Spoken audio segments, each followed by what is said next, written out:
The story of how the Soviet Union turned natural gas into one of the most powerful geopolitical weapons of the 20th century begins not with pipelines or diplomacy, but with desperation. In the aftermath of World War II, the USSR found itself in possession of vast territories, enormous industrial capacity, and a population that had suffered unimaginable losses.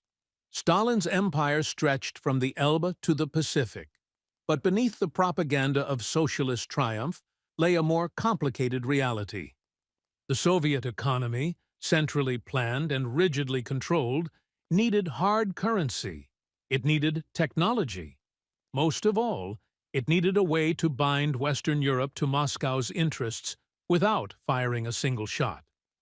The groundwork was laid in the rubble of the 1940s, but the real transformation began in the early 1960s, when Soviet geologists confirmed what many had suspected for years. Beneath the frozen wastes of western Siberia lay natural gas reserves of almost incomprehensible scale. The Urengoy field, discovered in 1966, would eventually prove to contain over 10 trillion cubic meters of natural gas. The Yamburg field, found in 1969, held even more. Together with dozens of smaller fields scattered across the Tyumen Oblast, these discoveries represented the largest concentration of natural gas anywhere on Earth. The Soviet leadership, now under Leonid Brezhnev, understood immediately that they were sitting on something more valuable than gold. They were sitting on leverage. But there was a problem, and it was a problem of geography and technology. The gas fields of western Siberia were located in one of the most hostile environments on the planet, where winter temperatures regularly dropped below -40 degrees Celsius and permafrost extended hundreds of meters into the earth. The nearest major population centers were thousands of kilometers away. The nearest Western European customers were even further. To turn this frozen treasure into political power, the Soviets would need to build the longest, most technically sophisticated pipeline network ever constructed, and they would need Western help to do it. This is where the story takes its first ironic turn. The Soviet Union, locked in an existential struggle with capitalism, would finance its greatest geopolitical gambit by selling its resources to the very system it claimed to oppose. But the strategy was more sophisticated than simple commerce. Soviet planners understood that once Western Europe began consuming Soviet gas, once factories and homes and power plants were redesigned to burn it, once the infrastructure investments became too large to abandon, the relationship would become something close to irreversible. Energy dependence, they calculated, was the most elegant form of control. It required no tanks, no occupation forces, no visible coercion. It simply required that when Europeans turned on their heating in winter, or fired up their industries in summer, they would be burning Russian gas. The first major deal was struck with Austria in 1968, a seemingly modest arrangement that would prove to be the template for everything that followed.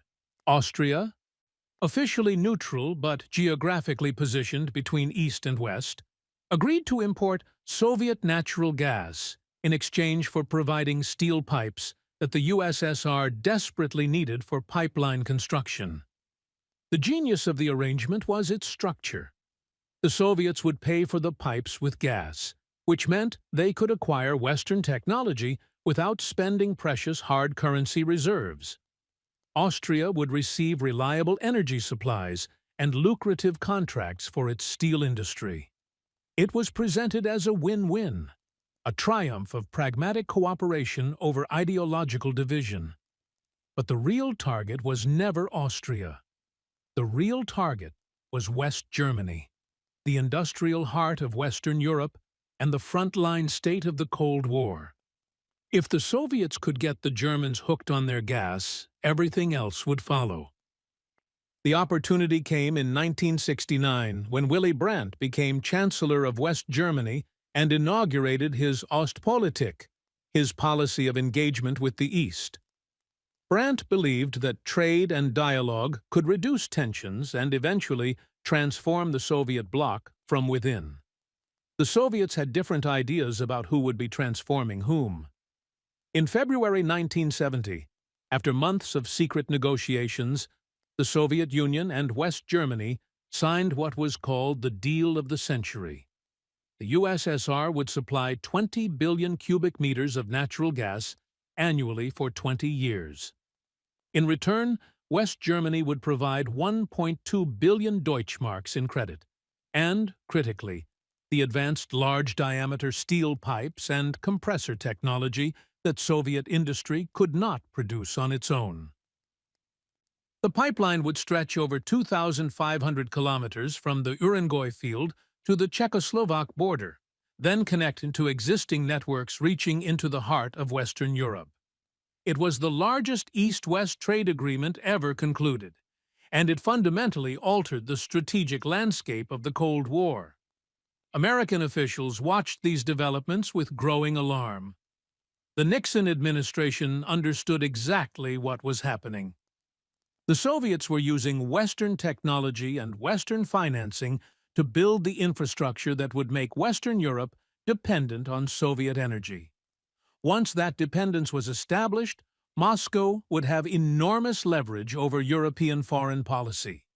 The Americans argued, lobbied, and threatened, but they could not stop the momentum. European governments, facing energy shortages after the oil shocks of the 1970s, were desperate for alternatives to Middle Eastern petroleum. Soviet gas was abundant, relatively cheap, and came with the promise of stable long-term contracts.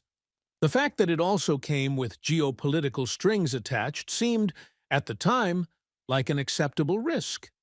The scale of construction that followed was staggering even by Soviet standards. Tens of thousands of workers were mobilized and sent to Western Siberia, where they labored in conditions that would have been familiar to the Gulag prisoners of Stalin's era. The Soviet system excelled at this kind of brute force industrial project, throwing bodies and resources at seemingly impossible tasks until they were accomplished through sheer momentum.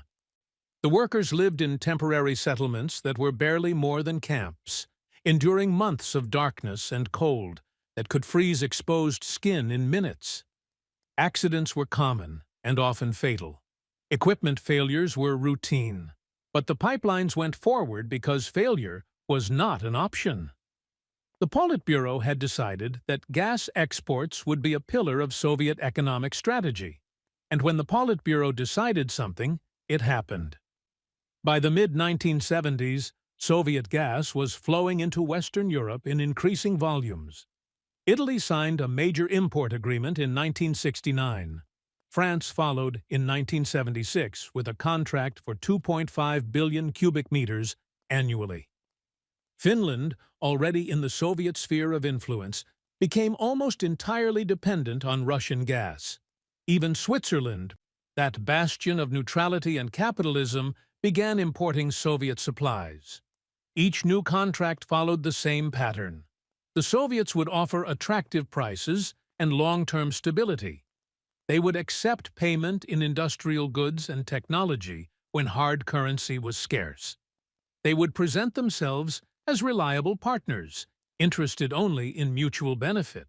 And slowly, methodically, they would weave a web of dependency that grew stronger with each passing year.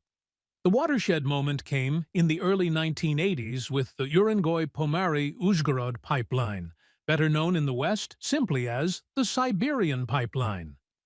This was not merely an expansion of existing infrastructure, it was a project of almost absurd ambition. A pipeline that would stretch over 4,400 kilometers from the gas fields of Siberia to the border of Czechoslovakia, with branches extending into France, Germany, and other Western European markets. The pipeline would have a diameter of 1.4 meters and would be capable of delivering more than 30 billion cubic meters of gas annually. It would require more than 500,000 workers and consume the entire Soviet production capacity of large-diameter pipe for several years. It would cost billions of rubles at a time when the Soviet economy was already showing signs of serious strain. And it would, if completed, give Moscow unprecedented leverage over the energy security of Western Europe. The Reagan administration decided that this was a line that could not be crossed. In December 1981, following the imposition of martial law in Poland and the crushing of the Solidarity movement, President Reagan announced sanctions designed to halt the pipeline's construction. American companies were forbidden from supplying equipment to the project. More controversially, Reagan attempted to extend the sanctions extraterritorially, forbidding European subsidiaries of American companies and even European companies using American technology from participating in the pipeline's construction. It was an extraordinary assertion of American power, and it provoked a crisis in the Western alliance. European governments were furious. They saw the sanctions as American interference in European sovereignty and European economic interests. The pipeline meant jobs, energy security, and profitable long-term contracts. British Prime Minister Margaret Thatcher, normally Reagan's closest ally, publicly opposed the extraterritorial sanctions. French President François Mitterrand declared that France would not be dictated to by Washington. West German Chancellor Helmut Schmidt argued that engagement with the East was the best path to eventual liberalization. The Americans countered that the Europeans were funding their own vulnerability, that every Deutsche Mark and franc spent on Soviet gas was a Deutsche Mark and franc that would strengthen the Soviet military machine and increase Moscow's ability to coerce Western Europe in a crisis. The dispute revealed a fundamental split in how the Western alliance understood the Cold War. The Americans, protected by oceans and possessed of their own vast energy resources, could afford to think in terms of absolute security and ideological confrontation. The Europeans, living next door to the Soviet Empire and lacking indigenous energy supplies, had to think in terms of accommodation and managed risk. They had concluded that some level of energy dependence on the USSR was acceptable if it brought economic benefits and reduced the risk of military confrontation. The Soviets, watching this debate unfold, understood that they had already won.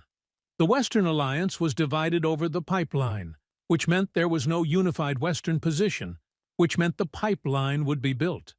And built it was. Despite American pressure, despite the sanctions, despite the technical challenges and the enormous costs, the Urengoy-Pomary-Uzhgorod pipeline was completed in sections throughout the early 1980s. Soviet welders joined sections of pipe across thousands of kilometers of taiga and tundra. Soviet engineers installed compressor stations that kept the gas flowing at high pressure across continental distances.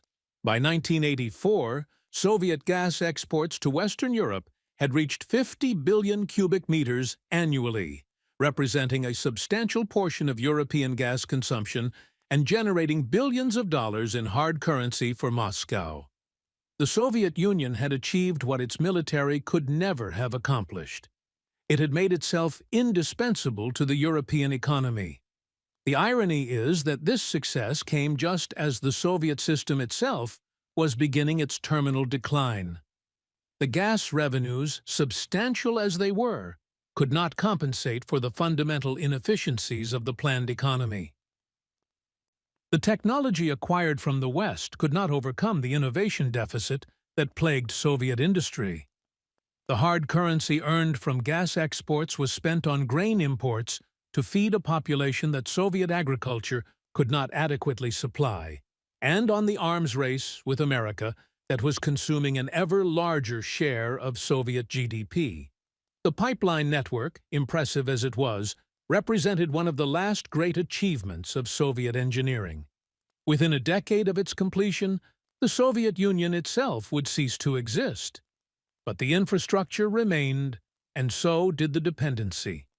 When the USSR collapsed in 1991, the newly independent Russian Federation inherited the gas fields, the pipelines, and the export contracts. The political system changed, the ideology disappeared. The Communist Party lost its monopoly on power, but the gas kept flowing west, and the money kept flowing east. If anything, European dependence on Russian gas increased in the post-Soviet era. Germany, reunified and economically dominant, became the largest customer. New pipelines were built, including the Nord Stream pipeline that ran directly from Russia to Germany under the Baltic Sea, bypassing the transit countries of Eastern Europe entirely. By the early 21st century, Russia was supplying more than 40% of European Union gas imports, and some countries, particularly in Eastern Europe, were almost entirely dependent on Russian supplies. The architects of Soviet gas strategy in the 1960s and 70s could never have imagined that their creation would outlive the state that built it. They thought they were constructing a weapon for the Soviet Union to use against capitalism. What they actually built was a weapon that Russia, whatever its political system, could use to project power into Europe. The pipelines did not care whether they were operated by Communist Party apparatchiks or post-Soviet oligarchs. The compressor stations did not distinguish between rubles and dollars. The fundamental logic remained unchanged. Europe needed the gas. Russia had the gas, and that asymmetry created power. The consequences of this dependency became dramatically clear in the 21st century. When Russia cut off gas supplies to Ukraine in 2006 and again in 2009 during pricing disputes, the disruptions rippled across Europe, demonstrating just how vulnerable the continent had become. When Russia annexed Crimea in 2014 and supported separatists in eastern Ukraine, European responses were constrained by the knowledge that harsh sanctions might provoke Russian retaliation in the form of reduced gas deliveries. Germany's decision to proceed with the Nord Stream 2 pipeline, even as Russia's actions in Ukraine violated international law, was widely seen as evidence that energy dependence had compromised European security policy. The Americans, who had warned about exactly this scenario back in the 1980s, watched with a mixture of vindication and frustration. The ultimate test came in 2022, when Russia launched a full-scale invasion of Ukraine. The European Union, finally recognizing the security implications of energy dependence, announced plans to eliminate Russian gas imports entirely. It was an extraordinary reversal, a tacit admission that the strategy of the past 50 years had been fundamentally flawed. But even in crisis, the dependency proved difficult to break. The infrastructure was built, the contracts were signed, the alternatives were expensive and would take years to develop fully. Europe scrambled to find liquefied natural gas from other suppliers, to accelerate renewable energy development, to reduce consumption. The transition would cost hundreds of billions of euros and cause significant economic pain. It was, in effect, the price of decades of strategic complacency. Looking back across more than half a century, the story of how the USSR got Europe hooked on its gas is a masterclass in patient strategic thinking. The Soviet leadership understood that the Cold War would not necessarily be won through military confrontation or ideological conversion. It could be won through the creation of dependencies that would constrain the other side's freedom of action. They identified a resource they possessed in abundance, a market that desperately needed that resource, and a mechanism for converting that need into political leverage. They built the infrastructure over decades, despite enormous technical challenges and costs. They weathered American opposition and internal economic problems. They created a system that would outlast the Soviet Union itself and continue to serve Russian strategic interests long after communism had been consigned to history.